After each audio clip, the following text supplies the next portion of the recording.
अस्सलाम वालेकुम। आप देख रहे हैं यूट्यूब चैनल, मैं हूं गुलाम मुस्तफ़ा।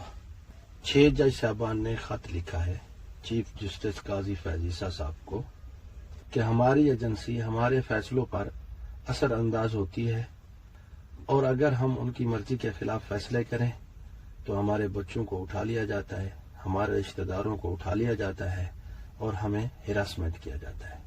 माशाअल्लाह काजी फैज़ ईसा साहब ने शहबाज शरीफ साहब को बुलाकर कहा कि आप एक कमीशन बनाए रिटायर्ड जज पर मुश्तमिल हो, वो इनकी सुने कि ये सच्चे हैं या झूठे हैं। ये इस तरह का फैसला है कि आप एक SHO साहब की शिकायत करें और जज साहब को बताएं कि SHO साहब ने मेरे साथ ज्यादती की है और जज साहब SHO साहब को कहे कि आप जाएं इंक्वायरी करें, ये सच बोल रहा है या झूठ बोल रहा है, फिर अल्लाह ही हाफिज है। पाकिस्तान में जितने ईमानदार लोग हैं जो खरीदो फरोख्त में नहीं आते उन्हें गरदार वतन ठहरा दिया जाता है और जो खरीदो फरोख्त में आ जाएं उन्हें तगमे दिए जाते हैं, उनके सीने पर तगमे सजा दिए जाते हैं, चाहे वो पाकिस्तान के लिए उन्होंने कुछ भी नहीं किया हो। हाँ, 20% वो हक रखते हैं जो हमारे शोहदा हैं, 80% तगमे उन लोगों को मिल जाते हैं जिनका कोई हक ही नहीं होता। तो हमारे ये जो 6 जजेस साहब थे, इन्होंने जो कंप्लेन की थी, काजी फैज़ ईसा साहब का हक बनता था फुल कोर्ट बनाते और इनका मौक़िफ़ सुनते और फिर इनकी दाद रसी करते। लेकिन बदकिस्मती यह है कि पाकिस्तान में माफिया छा गया है, 99% लोगों को खरीदा हुआ है, इसलिए 99% लोग उनकी हाँ में हाँ करते हैं और उनकी ना में ना करते हैं और उनके हक में फैसले करते हैं। तो ऐसे में चंद जज जो अपने हलफ की पासदारी करते हैं और अपनी कौम के लिए अदल और इंसाफ फराहम करना चाहते हैं और हमारे बच्चों का मुस्तकबिल और अपने बच्चों का मुस्तकबिल देखते हुए वो पाकिस्तान में अदल और इंसाफ लाना चाहते हैं, तो ये माफिया, खरीदो फरोख्त वाला माफिया, ये सबसे बड़ा उनके अदल और इंसाफ के रास्ते में रुकावट बना हुआ है। अब पाकिस्तानी कौम को चाहिए कि ये इन 6 जज साहबान की दाद रसी करे ताकि जो जज हमारे खामोश हैं और वो अदलो इंसाफ से काम लेते हैं उनको भी हौसला मिले।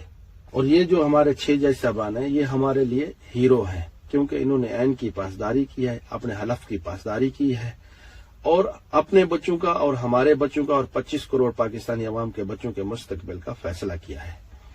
उन्होंने अपना सब कुछ दांव पर लगा दिया है।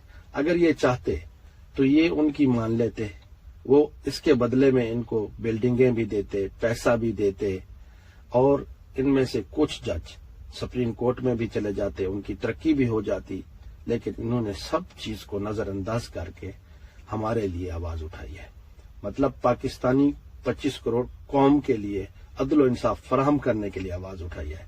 अब हमारा हक बनता है कि हम इन गयूर और गैरतमंद जजों के पीछे खड़े हो जाएं।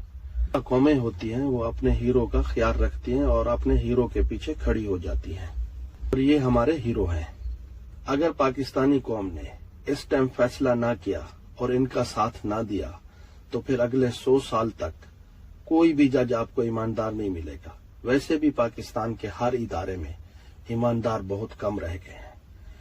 जो कम रह गए हैं उनकी हमें तरफदारी करनी चाहिए, उनके पीछे हमें खड़ा होना चाहिए ताकि उन्हें हौसला मिले।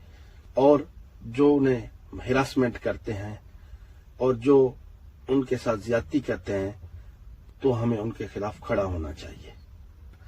और पाकिस्तान के हर इदारे में रिकॉर्ड करप्शन है।